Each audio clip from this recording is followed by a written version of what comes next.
13 de agosto. Un podcast de Aragón Radio. Capítulo 5. Después del K2. Hay rincones en nuestro interior a los que jamás abandona la penumbra. Hay preguntas que nunca podrán responderse con precisión.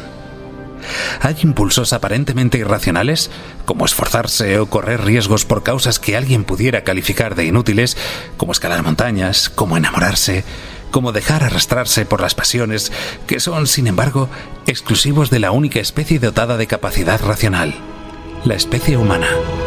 Juanjo San Sebastián, alpinista, autor del libro Cita con la cumbre, una historia de amistad y tragedia en el K2. El accidente del K2 marcó el final de una era del montañismo aragonés.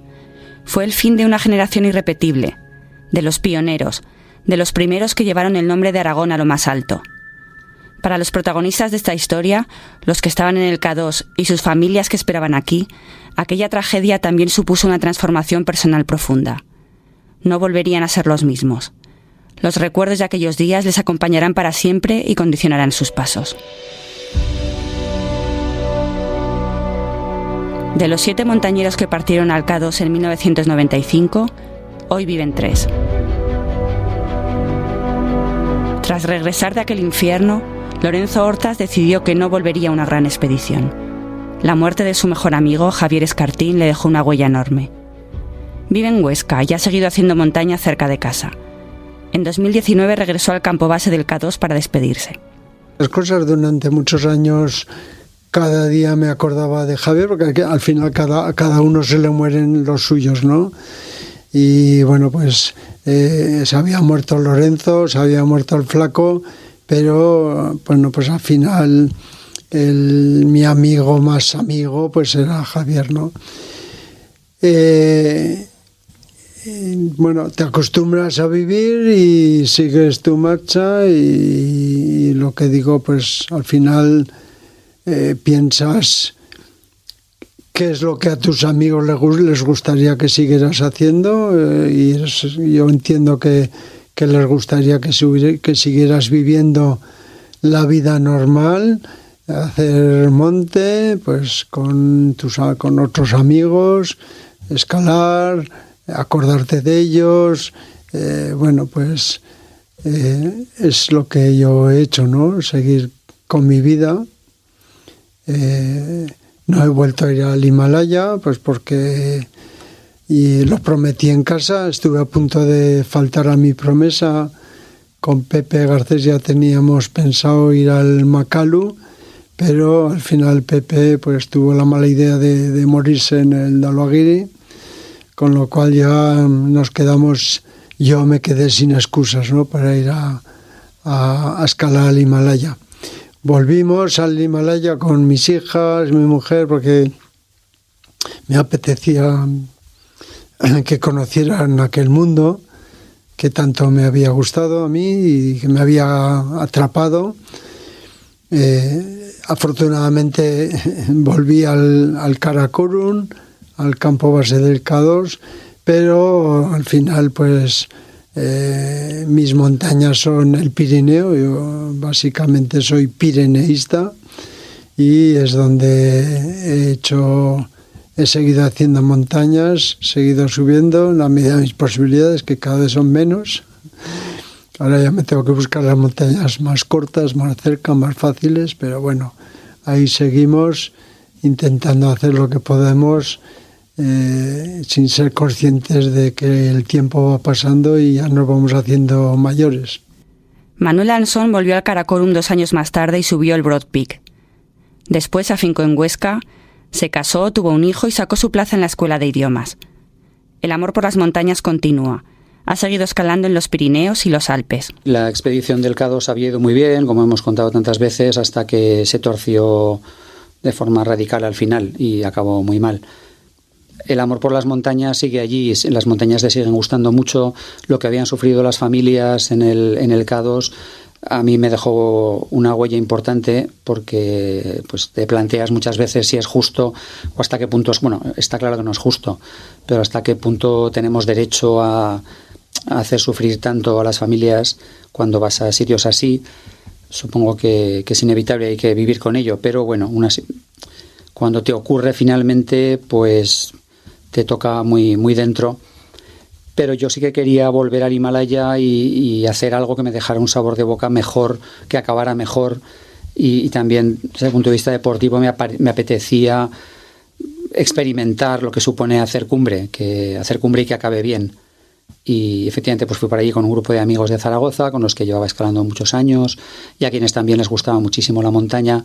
Y bueno, tuvimos la suerte que nos faltó en el K2 y acabamos pues en la cima del Broad Peak, que estaba allí al lado del K2. Fue un poco volver a casa, nuestros amigos estaban allí, habían fallecido 2 años antes. Colocamos una placa de Peñaguara y montañeros en el memorial del K2 y fue un poco pues rendir homenaje de alguna manera a la expedición de 2 años anteriores y para mí fue satisfactorio el poder hacer cumbre y bajar todos pues sanos y salvo.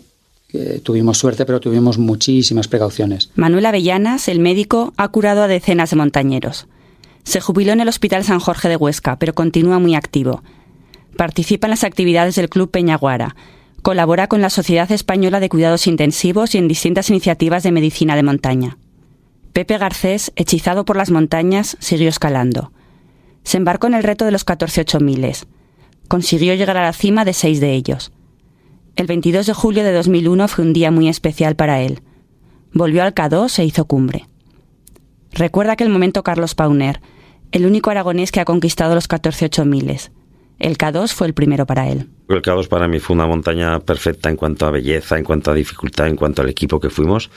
Nunca olvidaré cuando yo llegué a la cima y Pepe vino al rato y la cara, ¿no?, de Pepe Garcés cuando por fin, además eso está grabado en vídeo, cuando por fin subía el K2, ¿no?, cuando se quitaba esa piedra de ese lastre de todos sus compañeros, de toda la gente que había perdido, de todo lo que para él suponía subir al K2, esa mirada, esa sonrisa, me acuerdo que hizo. Para mí creo que es uno de los momentos más emotivos que he vivido en una montaña, y bonitos además, no sin dramatismo. Entonces fue una pena que perdiésemos a Pepe tan pronto, pero sé que en el K2 se quitó una gran espinita del medio y eso pues bueno, es muy satisfactorio. Pero esta historia no tiene final feliz. La gloria y la tragedia se dan la mano en la montaña. Pepe Garcés siguió con su proyecto de los 14 8000. Tras el K2 viajó al Dhaulagiri. El 12 de octubre de 2001 se quedó allí para siempre.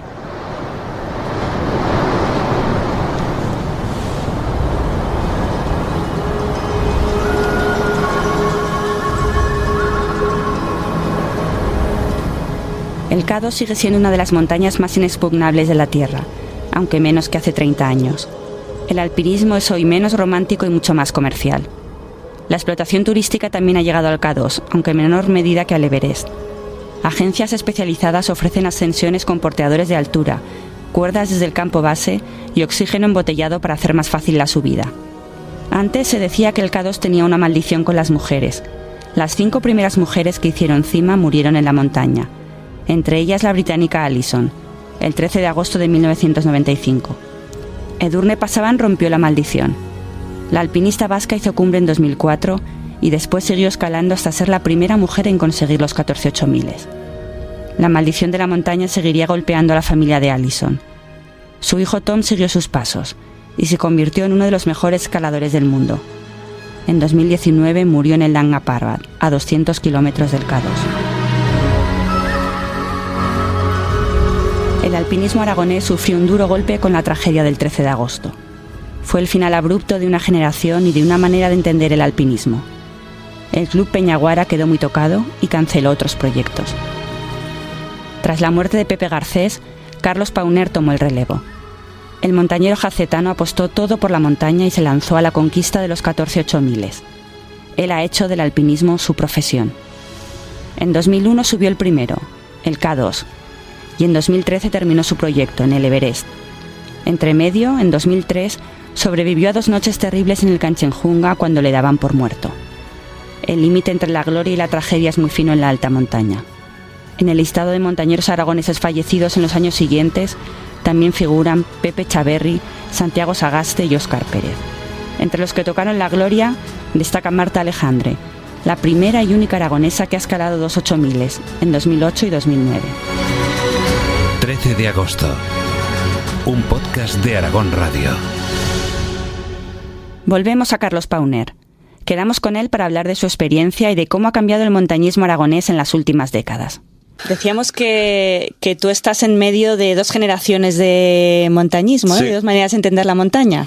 Sí, digamos que yo he engarzado por mi edad y haber empezado muy jovencito a escalar, con 15 años ya a escalar en riglos y todo eso, pues he engarzado con 2 generaciones muy distintas, ¿no? El alpinismo de antes y el de la edad de oro del alpinismo, que yo creo que ha sido pues esa época de los 2000, 2010, por ahí. Bueno, ¿cuál es la diferencia? La profesionalización, es decir, los alpinistas de antes pues eran personas que compaginaban su trabajo normal con las expediciones cada X tiempo, podrían haber realizado en su vida 1, 2, 3, 4, pero claro, el alpinista profesional ya está, digamos, tiene los recursos o se busca o encuentra los recursos para que su vida sea subir 8000, por ejemplo, en mi caso. Entonces, yo, desde que empecé con los 8000, pues me he dedicado a eso en cuerpo y alma. Es decir, solo mi único objetivo no es trabajar en no sé qué cosa, es entrenar y hacer 2 expediciones al año. Fíjate, 2 al año. Es decir, 2 veces al año, unos 5 veces de mi vida o 6 cada año. Y estaba ahí en las montañas, en el hielo, en los 8000. Claro, ese aprendizaje, esa capacidad de moverte por esos lugares que te da eso durante 15 años, pues evidentemente se nota. Y es la única forma de afrontar esos proyectos tan difíciles y de tan largo recorrido, ¿no? Al final, el estar dedicado a ello y llevar un entrenamiento muy específico te hace muy fuerte y puedes conseguir pues cosas que de otra manera, de forma en el mundo amateur, son imposibles de conseguir. ¿Tienes hecho el recuento? ¿Cuántas expediciones has hecho? En mi vida, unas 40. 40 contando las 20 y tantas que he hecho para los 8000, las 7 que he hecho para el proyecto de las 7 cimas, más la de los leopardo de las nieves, más, bueno, pues al final, más un 7000 que probé en la India para ver cómo me iba el tema de la altura, porque claro, soy de esas generaciones que lo ha hecho todo poco a poco. Es decir, yo empecé a escalar en riglos, luego un día fui al Pirineo, escalé en Col de Ladrones, luego iba en invierno, hacíamos a un corredor, luego cascadas de hielo, luego cuando tuvimos coche con 18 años, pues íbamos a los Alpes, en fin, pues poco a poco, ¿no? Y también fue así poco a poco el mundo de la altura. Es decir, en mi primera expedición al Himalaya fue a un 7000, no fue a un 8000, fue a un 7000 de la India, evidentemente para probar cómo era el mundo de la altura, ¿no? Y cómo es el mundo ese de los glaciares, los campos de altura, y bueno, nos fue muy bien. Fui con mis amigos de aquí de siempre y nos fue muy bien, y entonces pues decidimos ya pues planificar una expedición para los 2 años siguientes a un 8000. De hecho, cuando ocurrió el accidente del K2 en el 95, yo estaba haciendo cima en el Monte Kun, en la India, ese mismo mes de agosto. ¿Cómo te enteraste de la noticia de los del K2? Pues me enteré al bajar porque, bueno, al hablar con casa y eso a través de los teléfonos normales, porque en aquella época no llevábamos teléfonos satélites, entonces no teníamos esa información, ¿no? Pero ya de vuelta en Nueva Delhi, pues al llamar a casa y eso, dijeron, pues ha habido un accidente, tal cual.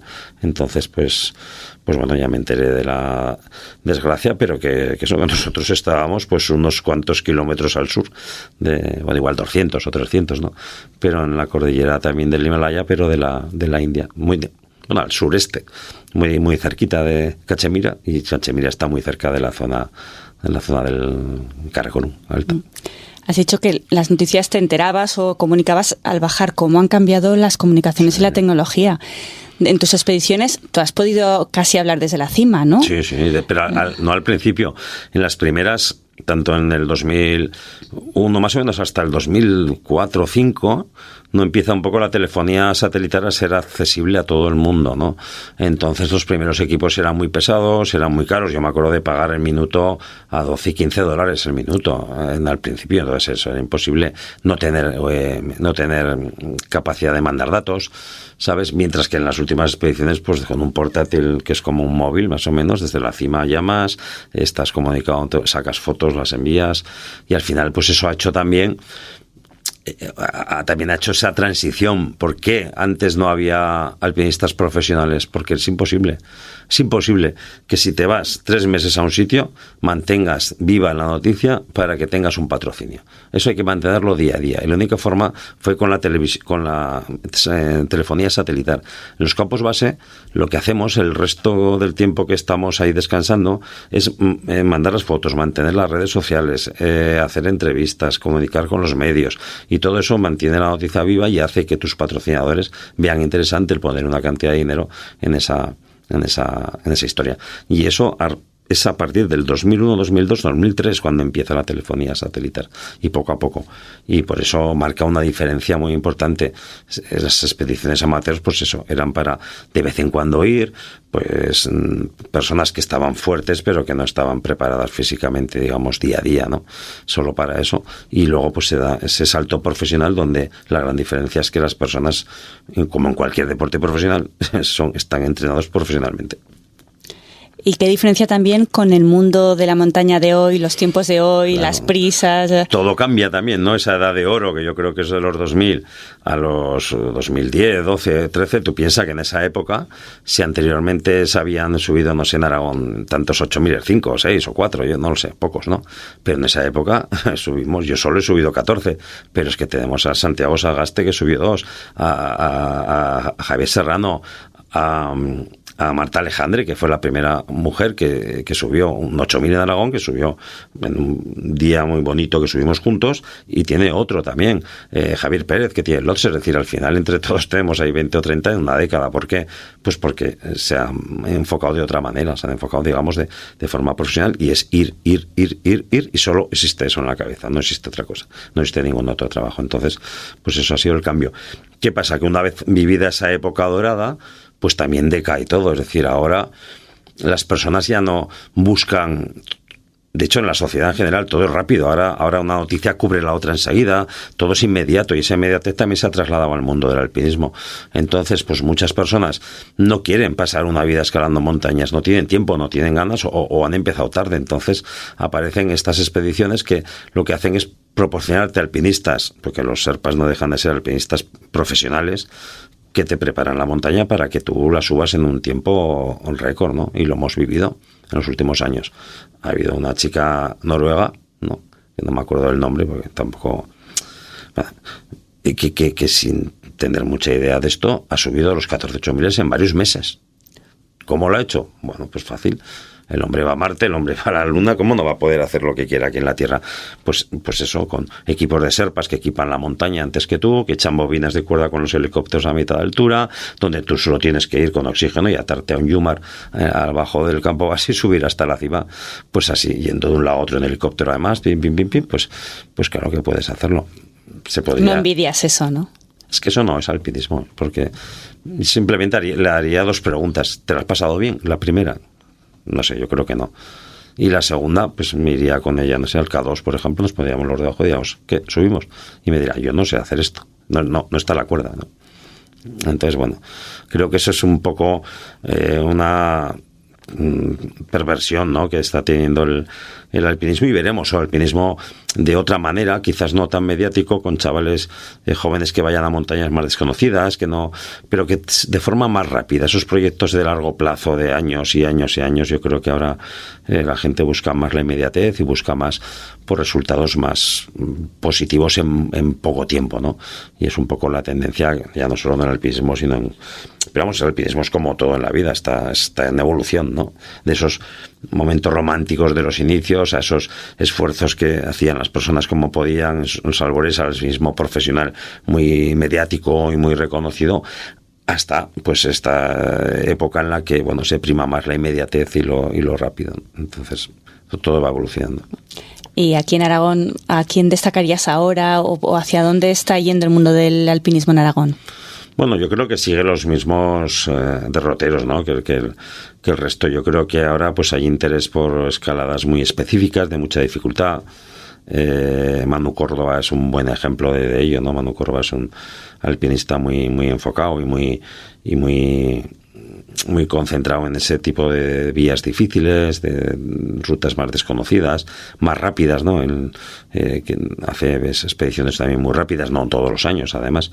Entonces, bueno, pues yo creo que está habiendo un cambio de paradigma importante, y probablemente siempre que hay un cambio de paradigma hay un pequeño parón, ¿no? Siempre hay un parón hasta que se reajustan las cosas y se sigue por otros derroteros. No sé, veremos lo que tengamos que ver, pero está claro que ha habido una evolución desde el momento que ves subir al K2 a personas que en su vida han escalado, han subido una media montaña, y todo gracias a que un equipo de Sherpas superpotentes de una comercial pone una cuerda desde arriba abajo y llevas oxígeno desde abajo hasta arriba.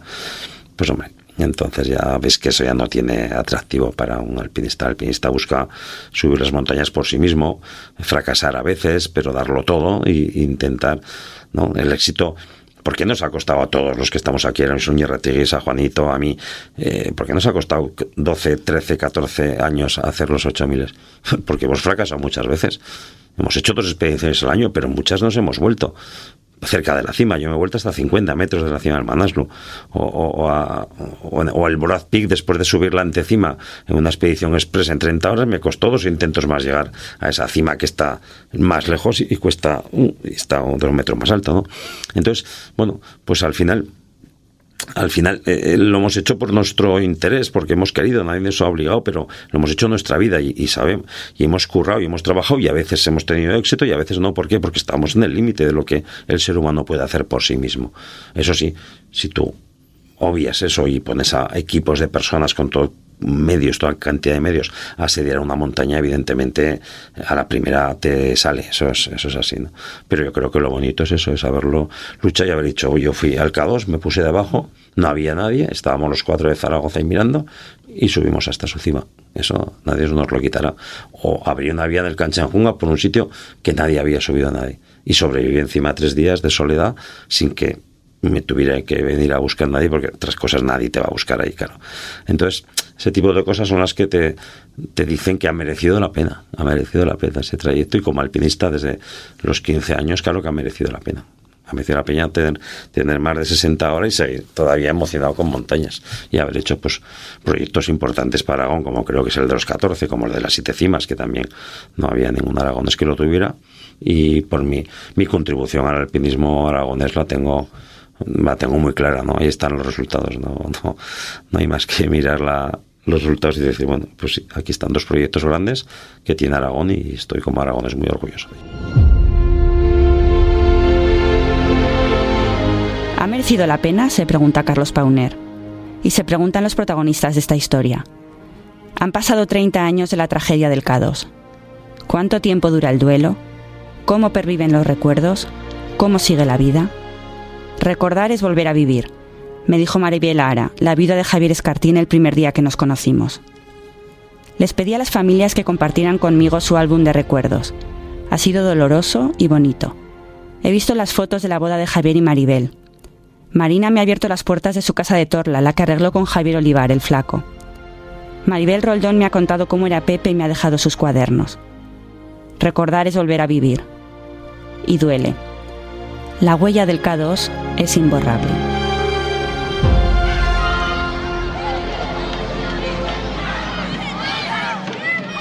Los hijos de Javier Escartín y Maribel Ara eran pequeños en el verano de 1995. Nos juntamos ahora una tarde de verano en Huesca para compartir recuerdos. Marta tiene 47 años, vive con su madre en Huesca, trabaja en una entidad que atiende a personas con discapacidad. Quique tiene 42, vive en Zaragoza, es profesor de piano en el Conservatorio Superior de Música de Aragón. David tiene 34, también vive en Zaragoza, es profesor de inglés en un colegio. Falta Nicolás, 45 años, que vive en Estados Unidos con su mujer y sus 2 hijas. ¿Recordáis los meses previos a su marcha? ¿Cómo se prepara una expedición? ¿Recordáis un poco cómo eran esas semanas o esos días previos? Pues todas las expediciones eran tiempos de muchas reuniones y hablar con mucha gente, y luego ya la preparación del material.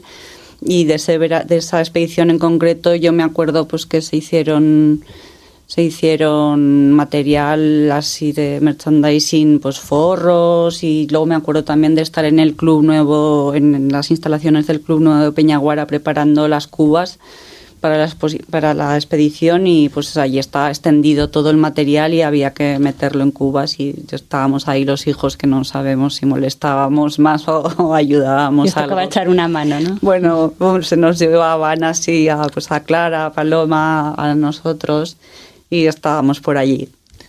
Yo de eso no me acuerdo, pero seguramente estaríamos enredando entre el material y eso, viendo los preparativos.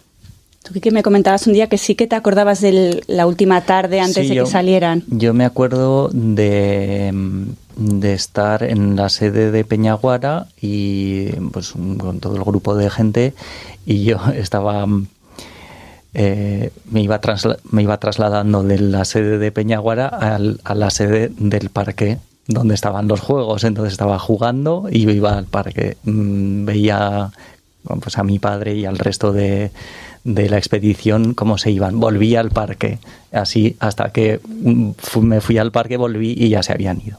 Entonces yo tengo ese recuerdo. Estamos muy cerca, ¿verdad?, de la sede y del parque. Sí, el parque Miguel Servet está enfrente de Peñaguara, del club. Sí, yo tengo el recuerdo de estar enfadada con mi padre, casi no ir a despedirlo. Y bueno, y las últimas palabras que me dijo fueron: a ver esa cabecita, Marta. Luego se marcharon, y desde allí, cuando estaban allí, ¿pudisteis hablar con él alguna vez? Porque había un teléfono, pero las comunicaciones no eran muy buenas. ¿O por carta? ¿Tuvisteis alguna comunicación ese verano? Pues yo me acuerdo que puede que de la última vez que llamaran por teléfono fuera desde Escardú.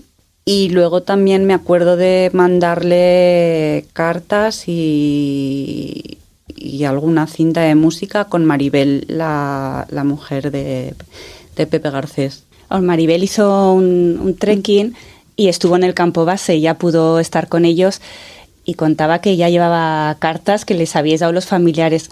¿Qué ponían en vuestras cartas? O tú, Quique, también grababas cintas. Sí, yo de lo que me acuerdo, que una vez con las cintas de cassette, de grabar una pieza de piano, porque, no sé, se me ocurrió y le grabé una pieza de piano, que me acuerdo que es una piececita del álbum de la juventud de Schumann, que se llama Miñón. Y, no sé, yo me acuerdo de hacer esa grabación para esas cintas, pero claro, yo no me acuerdo de nada, yo me acuerdo de grabarla. No sé si esas cintas, no sé ni si fueron en concreto para esa expedición o fue para otra. Yo creo que sí, que sería para esa expedición. Luego, mientras ellos estaban allí, que fue una expedición larga como eran antes, pues aquí seguía la vida, aquí empezaron las fiestas de San Lorenzo. Marta, ¿tú ya salías o tienes recuerdos de esas fiestas de San Lorenzo? Sí, tengo recuerdos de esas fiestas de San Lorenzo. De hecho, el día 13 yo me puse mala y me fui pronto a casa a dormir. Y bueno, ya pasaron las fiestas y llegó el día 16. Yo estaba en el retén de Cruz Roja y en las noticias de Telearagón salió que había habido un accidente en el K2, que había 3 muertos españoles y luego pues 2 neozelandeses y una británica. Yo no me acuerdo de ese San Lorenzo en concreto. No tengo recuerdos así. Yo sí que me acuerdo de cuando llegó la noticia, pues claro que fue como a ver qué está pasando, ¿no? Como tampoco sabía muy bien lo que significaba ni lo que suponía. No sé, con 12 años no estaba aún en un momento para entender muchas cosas. Aquí pasáis unos días con esa incertidumbre y esa angustia de no saber los nombres y qué había pasado, hasta que ya ellos llegan el 19 a Escardú, pueden llaman aquí a la Peña, al club, y se comunica. No sé si recordáis los momentos cuando llegaron a vuestra casa, Marta. A ver, yo cuando recibí la primera noticia, que fue esa totalmente sin nombres, me fui corriendo a casa y estaba Isa, la mujer de Lorenzo, con mi madre, y ya pues ya asumí que era la expedición o sea, ya en el Retén ya me di cuenta que una expedición en el K2 con españoles pues era la expedición de mi padre. Y pues me fui corriendo a casa, vi a Isa y a mi madre, y entonces ya pues como nadie sabíamos nada, pues yo lo que vivimos en casa es que pues venía mucha gente a vernos, venían mis amigas a sacarme a dar un paseo, y pues claro, yo valoraba todas las opciones y todas eran malas porque había 3 muertos y fueran quienes fueran iba a ser horrible. O sea, por supuesto, pues claro, perder a mi padre era horrible, pero no sé, todo no había buen final. Y eso, bueno, y luego pues me acuerdo que estábamos en casa el día 19, ya a mí esos días me dio por hacer bizcochos compulsivamente, estas cosas que no sabes por qué haces. Y iba a preparar un bizcocho y era sábado, y me llamaron al timbre después de comer, como a las 4 de la tarde o así, y entonces ya vi subir por la escalera a Julio Nogués, que era el presidente de Peñaguara en aquella época, y entonces ya pues cuando lo vi a él y a otros de esa generación del club, ya asumí que mi padre era uno de los fallecidos. Estaba recordando un poco antes también de esos momentos, yo también creo que llegué a coger como una especie de miedo al teléfono, porque antes se llamaba siempre al teléfono fijo, entonces cualquier llamada era como noticias, ¿no? Y entonces llamaban por teléfono y yo tenía como miedo, y yo, pues claro, yo me acuerdo de volver al colegio y ya era diferente, ya no fue una vuelta al colegio como las anteriores. No sé, era diferente. No sabría explicarte qué cosas en concreto, pero me faltaba como alegría, puede ser, no sé. Podría definirlo así. Bebía a mi madre tan mal que intenté hacérmela fuerte. Luego empezó el colegio y estaba totalmente medicada. Y me quedaba durmiendo en las clases, pero además en los recreos también me quedaba durmiendo encima del pupitre. Entonces, pues fue un año malo. David, tú ya vas cumpliendo años y no tienes recuerdos de esos veranos, pero de los años siguientes, ¿no? ¿Cómo ha sido tu vida después? ¿Tú has tenido también esa afición por la montaña que han tenido tus hermanos mayores? ¿La has compartido tú?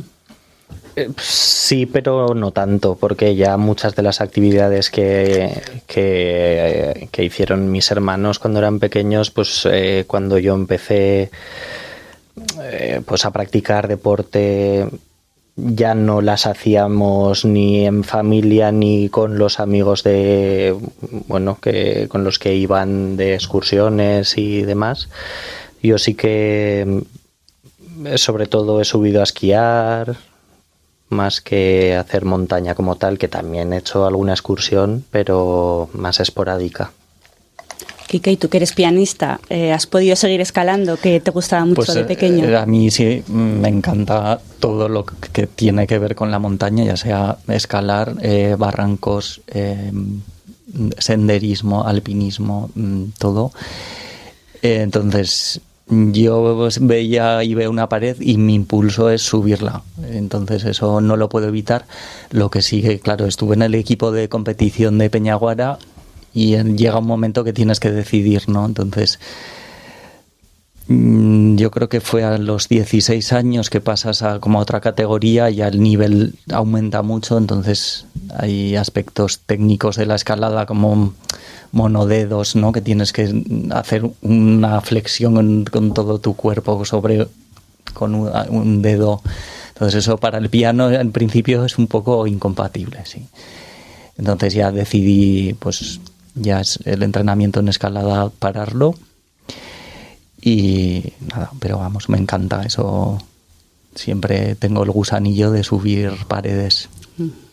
¿Y tú, Marta, tienes el gusanillo de la montaña? ¿Lo has mantenido? Lo mantuve unos años, pero no, actualmente no. Sí que me gustaría ir, pero no sé. pues me trae tantos recuerdos de mi padre que, no sé, hay algo que me encanta la montaña, y yo donde me encuentro es en la montaña, así como hay otra gente que se encuentra en el mar o así, a mí me encuentro en la montaña. Pero no soy constante, o sea, ahora no tengo una actividad constante en la montaña. Ahora que este año se cumplen 30 años de la tragedia, pues estamos hablando del tema. Nosotros hoy aquí, ha habido más actos en recuerdo a vuestro padre y a los montañeros. ¿A vosotros cómo sentís? ¿Os duele recordar? ¿Os gusta que se les recuerde? ¿Cómo lo estáis viviendo estos momentos? Primero tengo que darte las gracias, Paula, a ti y a todas las personas que están conmemorando este aniversario, por así decirlo. Aunque sea una tragedia, es como un homenaje a personas que lo dieron todo, hasta su vida, por Aragón, vamos a decir, ¿no? Pues fueron pioneros. Fueron los aragoneses en subir tan alto en el planeta, ¿no? Entonces eso, todo lo que aporte a valorar esos acontecimientos es que es bienvenido y es de agradecer. También, por otra parte, pues es un poco, claro, rescatar pues recuerdos que quizás te gustaría no tener personalmente, pero pues eso, en nombre de Aragón, pues es un orgullo. Yo también pienso como Quique. Desde mi perspectiva, como era tan pequeño cuando sucedió, pues no tengo recuerdos, pero todas estas aniversarios o cuando hay eventos para recordar pues la figura de mi padre en concreto, me hacen ver lo importante que era y lo relevante que fue no solo para mi familia, sino para su entorno cercano. Y es doloroso, pero a la vez es bonito, porque ves que ha pasado mucho tiempo y que sigue en la mente de mucha gente todavía. Es un honor y es de agradecer pues los homenajes y pues el libro y el interés que te has tomado en el libro, todo lo que se ha hecho. Bueno, este año también que han recibido el premio Una Generación Irrepetible, pues también me gustan mucho. A mí siempre es un grupo que siempre me inspiraba mucho, porque es la labor de equipo, que es lo que también mi padre nos transmitió y que ya no nos transmitía oralmente, es que se transmitía en la forma en que trabajaban ellos juntos por sus proyectos. Gracias a vosotros por estar hoy aquí y sobre todo por compartir, abrir vuestro álbum de los recuerdos, vuestro álbum de fotos que compartimos, ¿verdad, Marta, que me enseñasteis? Gracias a ti, Paula. Gracias, Paula. Gracias.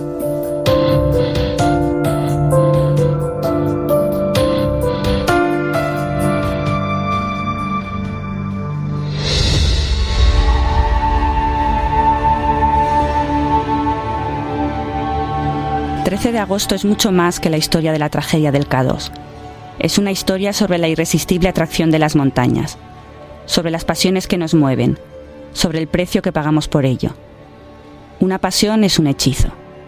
Pepe Garcés, Javier Escartín, Lorenzo Hortas, Lorenzo Ortiz, Javier Olivar, Manuel Ansón y Manuel Avellanas cayeron hechizados desde niños por las montañas. Una pasión no se puede explicar del todo con palabras. ¿Por qué subís montañas? Porque están ahí. Cuando subo montañas, pues sigo de alguna manera como yendo con mi padre, es una cosa extraña. Y luego, a la vez, pues el cuerpo te lo pide, es algo que cuando tienes esas ganas de batalla, pues la montaña es un escenario maravilloso, porque la soledad, subir montañas cuando estás solo o solo con tu amigo y no hay nadie más, pues es una sensación única. Y pues si la montaña es lejana y alta y muy difícil, pues esa sensación se acrecenta. Entonces, y las decisiones que decía antes, las decisiones que vamos tomando cuando estamos en la montaña no las tomamos en otras situaciones. Entonces, el poder ser tan dueño de tu vida, yo no lo... me cuesta sentirlo en otras situaciones. El K2 es una montaña, para empezar, es una montaña muy bonita. Es una montaña preciosa, perfecta. Además de ser la segunda montaña más alta de la Tierra.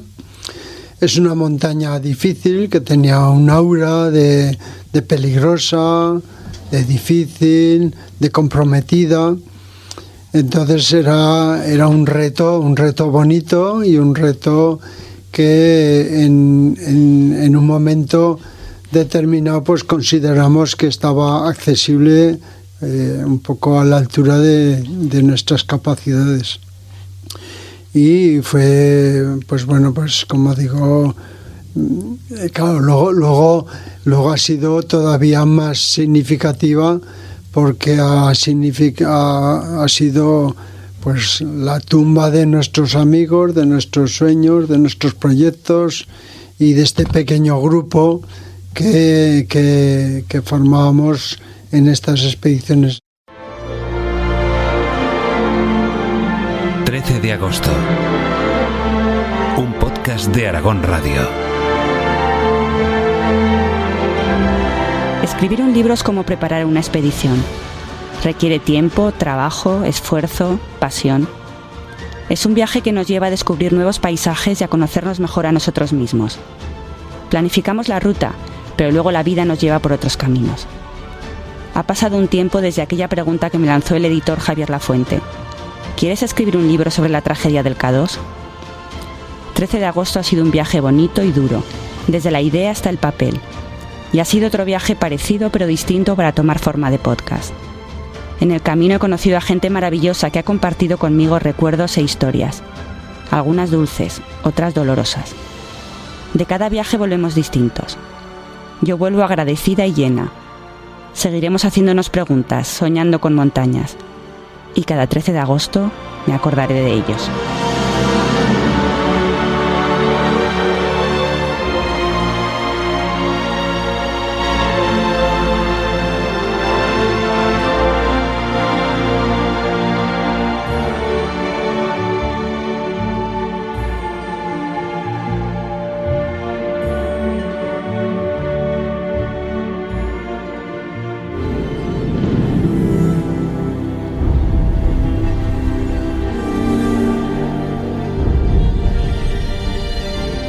...13 de agosto...